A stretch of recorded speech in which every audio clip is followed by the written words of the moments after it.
Day 1, round 2, and the leaden Bermuda skies will play their part as the conditions throw down another challenge. Welcome back to the World 10 Series.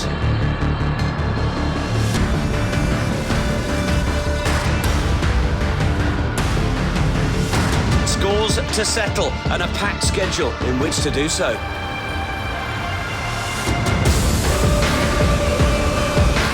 De Carpentier putting his neck on the line once again. It's blood and sweat and tears out there, isn't it?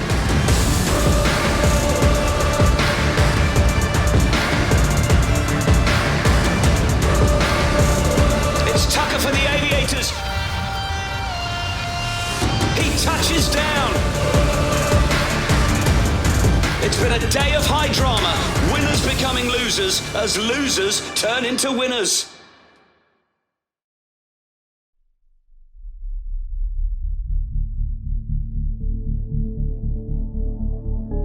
Well, what a difference a day makes. The rains have gone, the sunshine's returned, still a strong wind out there.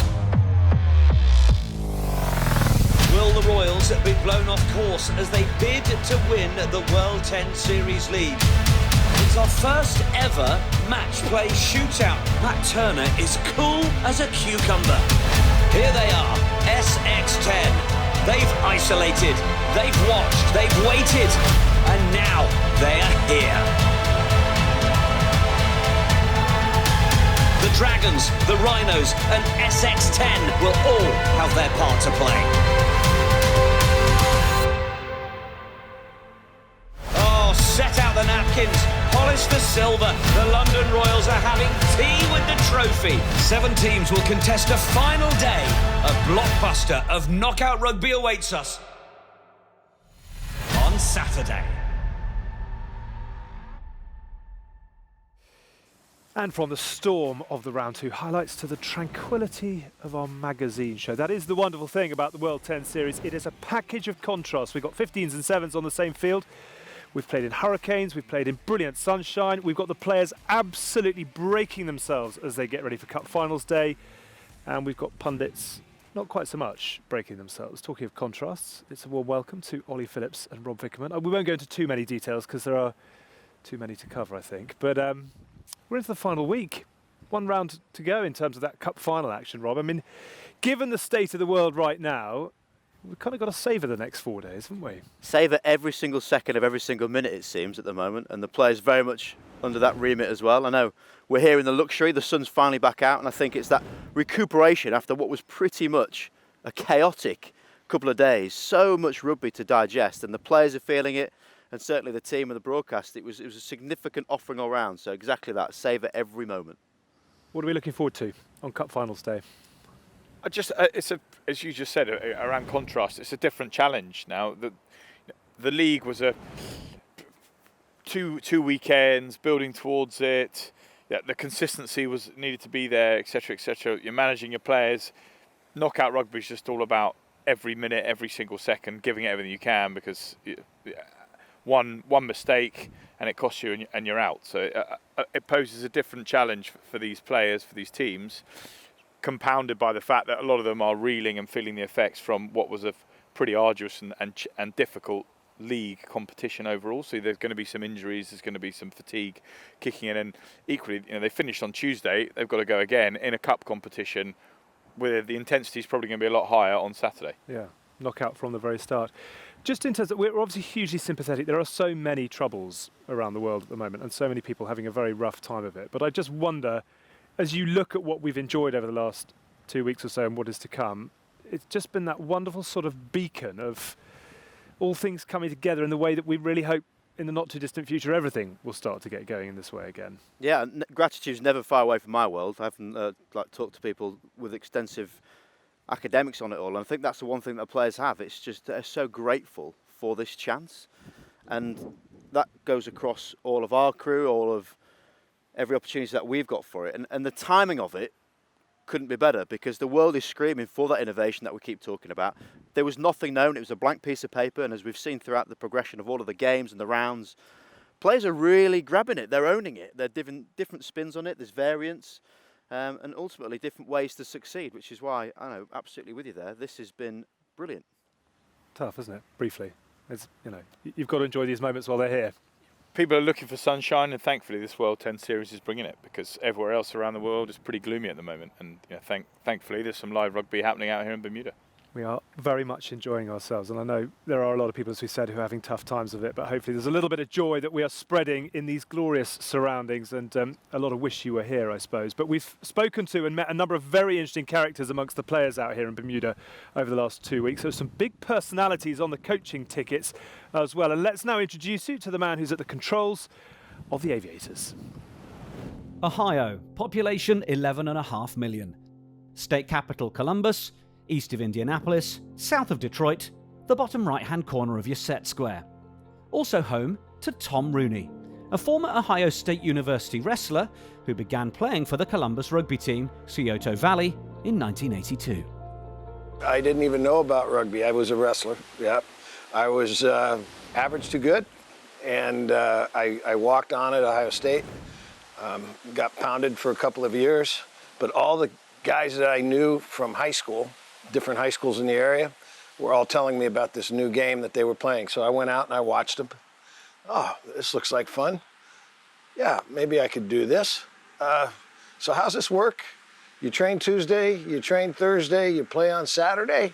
Nobody's checking my weight. I'm in, yeah. It's kind of how it started, yeah. I see growth at the high school level and the youth level.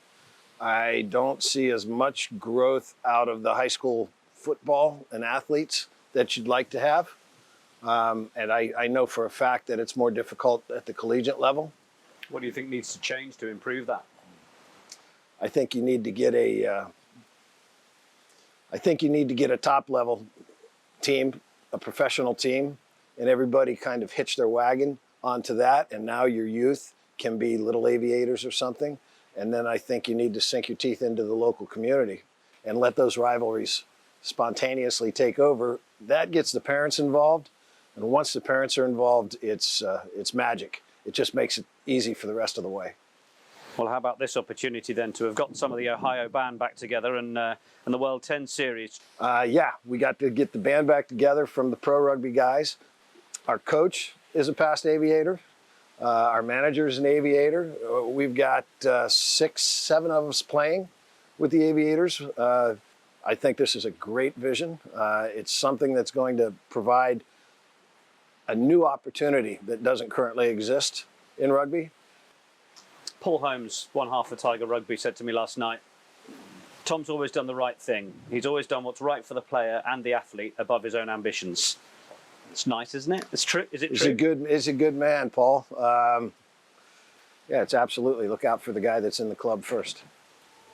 Is the World 10 Series your carriage clock, your payoff for years of dedicated service, or is this the start of a new adventure? This is the start of a new adventure. Yeah, this is the start of what I see to be a very strong opportunity. Well, he's certainly quite a forceful personality, Tom Rooney. Where is his team between brilliant and vulnerable? What have you seen in terms of that bedding in, I suppose, over the last few weeks? We've seen very much both of those. You know, when they're playing to their strengths, they're massive, massive men, clearly led by an ex-wrestler. They're going to be loving their physicality. So their driving maul's outstanding. They've got basically a walking thug in Carl Bailey, who's leading everything for him, the Canadian international. So he, for me, summarises them because he has moments of absolute brilliance and dogged determination. But then they are vulnerable because they're very susceptible to that sevens types of game where if it's fast, if it's broken, then they really struggle purely because the sheer size of them. They've come into this tournament with front 5 players. Yeah. You won't be able to hear this, but there's a little child down in the swimming pool who's not having a very nice time. Which one of yours do you think that is? Undoubtedly mine. mine's that horrible child that everyone seems to look at. That's how is she running around? Absolutely delightful. Someone drowned her. They're missing Daddy, who's having to put his 20 minutes of work in per day. Talking of putting in the heavy work, poor old SX10, we were talking about the fact they've been training on a postage stamp for about the first 10 days of their time in Bermuda. What did you make of the way that they exploded into the tournament and what they brought? I just think they showed their international class that was littered throughout. I think they have got, for me, the perfect combination of what they need. Playmakers in the middle, Trahan, Africa, pull the strings perfectly for them. Seasoned veterans on that World Series know how to orchestrate a game. Collins and Giras, score more tries than I've had hot dinners, and I've had a lot of dinners, as you can see. And then they've got the balance of the power in the middle. Mbaka, Amonde, McNulty, these guys just give them the go forward when they need it, and they've got a massive boot as well if they need the 5-pointer. So I think that SX10 are a major outfit. It showed that they came third in terms of the overall point scoring in the league, and they only played a day. For me, they're the favourites going into this knockout cup competition. Okay, we were talking about contrast amongst our guests. Ollie's been doing a huge amount of daddy daycare over the course of this week, but Rob's been into the Vickerman analysis booth. It's a gazebo. It's a gazebo. Pergola. Let's go to the analysis gazebo. I've never said that before, and have a look at what Rob's been picking out around SX10. Well, whatever we're going to call it, I am going to miss analysis in paradise. The story of the final round of the leagues was all about seeing SX10. We talked a lot about them beforehand, and seeing their calibre, teams clearly were going to fear how good they could be. But we also saw that they could be beaten. Coming into this final weekend, they are really going to go full guns blazing. They've played one day of 4, so we're expecting to see some really high energy and some pretty good action. And I just thought I'd show a couple of clips, a strength and perhaps a development or weakness area that teams might look to exploit. So the first clip, you can see why it is that they are feared. Absolute stars of the World 7 Series, a shortened line-out gives Trajan the chance to hit Africa, who then throws an absolute pearl of a ball out to Injera.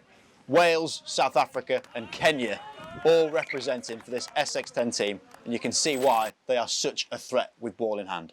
They're a team that have pace, that want to find space, but they can be beaten if you flip it and try and make it more about that physical contest.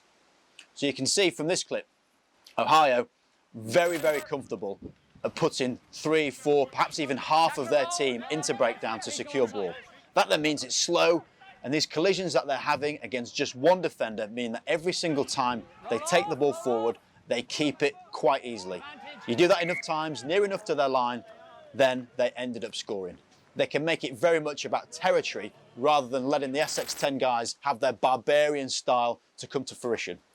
The final point to think about here is very much unfinished business for SX10. They've come here with a point to prove. It hasn't happened yet, but the finals are really going to be a chance for them to excel.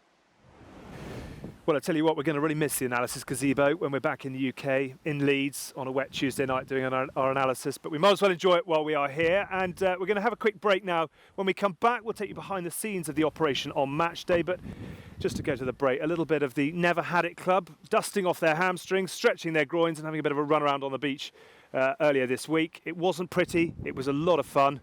Hey, we're all inspired by the World 10 Series. I'm Amy Vickerman and we're at Horsham Beach playing a bit of touch.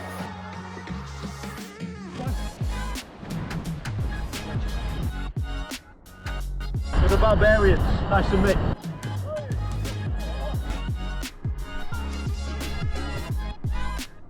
I think Team Vickerman's Heath and Payne, and we're doing a pretty good job of keeping the opposition on their toes, frankly. Did you guys really win? We went like 5 back-to-back games. We killed it. Like no one could touch us, literally.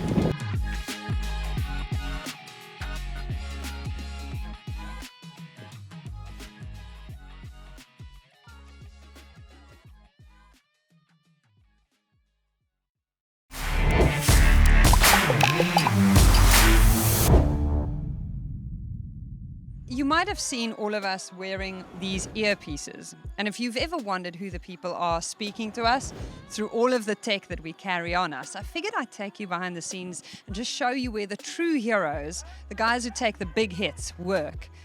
Come inside. Now, this is a zone where you have to wear your mask. All of the coronavirus prevention and tips are up there. You have to be temperature scanned and get some sanitizer on. Let's go in.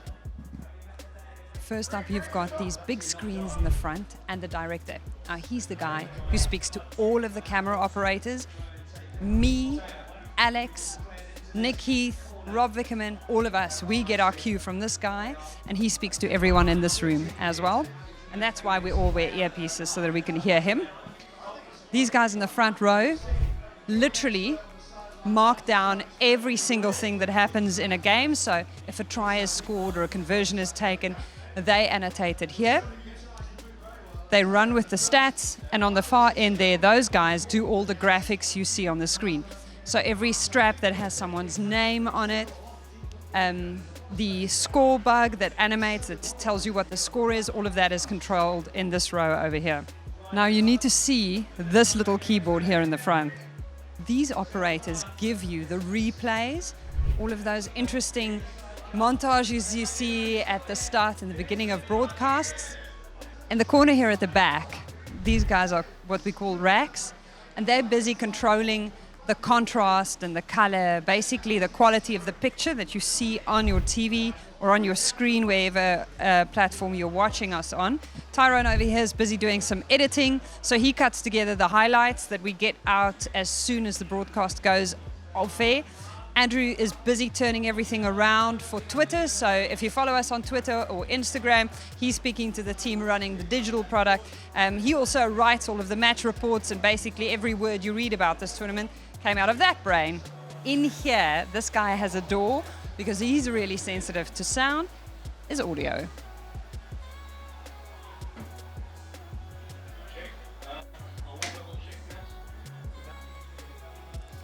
And this is where the TMO sits. He has his own little setup. TMO doing the important work over here. He's got his own set of screens. Commentators up there. This is where the serious stuff happens. When Ollie Phillips stands here, he doesn't even need a microphone. You can pick him up on a microphone down on the ground.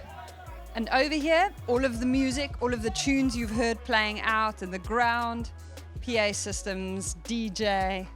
So what are you guys getting up to over here? Enjoying a good rugby game. Who's your favorite team so far? I'm tossed up between the Royals and the SX. SX just came in, but they seem formidable. Yeah. Absolutely formidable, yeah. What has the response been, you know, among the general public in Bermuda to this tournament? It would have been nice if we would have had some spectators up here for most of the days. But overall, Bermudians love rugby. You know, we come out here, we watch our locals playing and stuff like that there. And yeah, we have fun. What do you make of this tens format? You know what I like? I like the extra points from the kicking, because that always brings in that variable. If you've been behind the whole time, and then you turn around and you get close, you know you can kick that 5, bring you the game. Just like SX earlier. I thought he was gonna get it, just short. It happens. You know, it's a hurdle, but it happens. Love the format. And it's quick paced, you know. So yeah, a lot of action, good hits. Seen a lot of big hits today. And you guys ordered us some nice weather for day 2 of round 2. Yeah, finally we got some, you know. It's been nice, been a little bit nippish up here for the Bermudians. Been a little bit nippish, but otherwise in there, it was all right. You thought that was it? There's another level to all of this. We're really high up now. We're roof level on the clubhouse. When the rain is coming in sideways and the wind is lashing Bermuda, these guys are literally out here hanging on. This is an extreme sport. Well, you have got to say huge congratulations to everyone behind the scenes for the way they've pulled this all together. And from backstage, let's go front of house. Elmer and Nick have been rounding up some of the noise that's being made on social by the players out here in Bermuda. We are constantly doing research for World Tens today on the days that we don't have matches. And the best place to find leads for great stories, obviously, social media. Yes, I've had 140 players to get to know. So not only player biogs come in handy, but also what they're up to on the socials. What have you been enjoying? So the Asia Pacific Dragons showing us how Tommy Bell's chipping and Tai Tio's juggling makes me wonder about what are they training? Or, I mean, I'm not sure what the juggling, is that a tri-celebration thing we're going for? Yeah, maybe. Let's call it hand-eye coordination. But the chipping, you know, golf is a running theme because, Ricard Hatting from the Aviators has been out on the Port Royal course. Of course, the PGA Tour guys were in town, and he's decided that he fancied a little bit of, 9 holes, I think, maybe. So that was good. And also his teammate Tian Lewitz, who decided that he would go a bit more aquatic with his adventures, and he's been out fishing.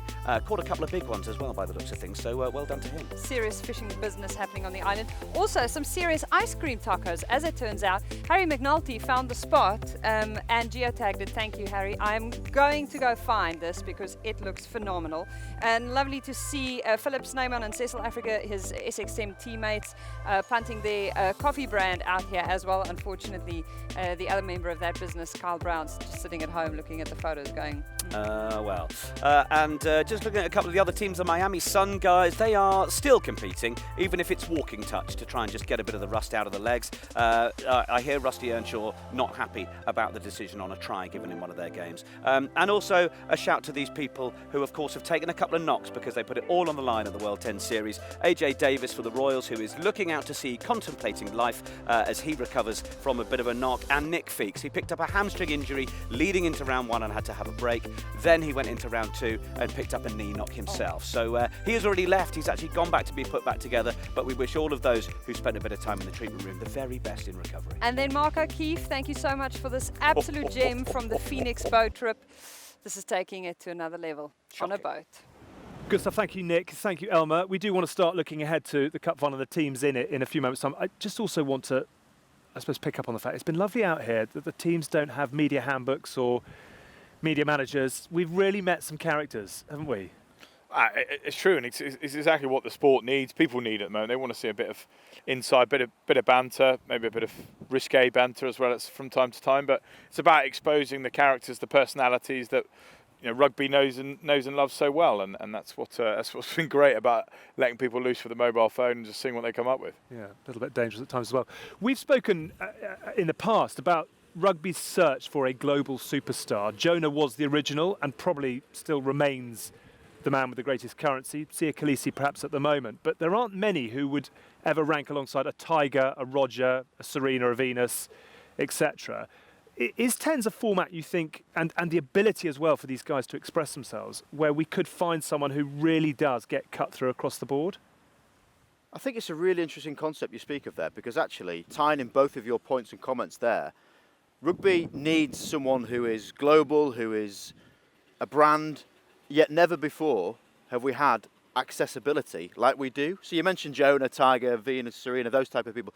They wouldn't necessarily let you in their life. You only ever saw them either on the sports pitch or perhaps like a commercial or behind the scenes of a commercial. Now, we've got 24/7 coverage of how they live, how they train. Carl Niles, for example, one of the biggest followings on Instagram within rugby and what he does. And he shows people training technique, he shows people his recovery. And it's a really insightful way of not only seeing their professionalism on the field, but also off it. So I think this is a format, and actually just giving freedom to these superstars, we need to keep encouraging, because that's what people want. The rugby or sport, tennis, golf, that'll take care of itself. But let's see the personalities, absolutely. Certainly the colour and the razzmatazz and the sunshine of Bermuda all helps in that quest. What about Cup final day then? Are we going to have upsets? We've got a very, very competitive field with the greatest respect to the Phoenix. Probably everyone else can beat each other. Where are you seeing upsets? Where are you seeing form lines? How are you calling it?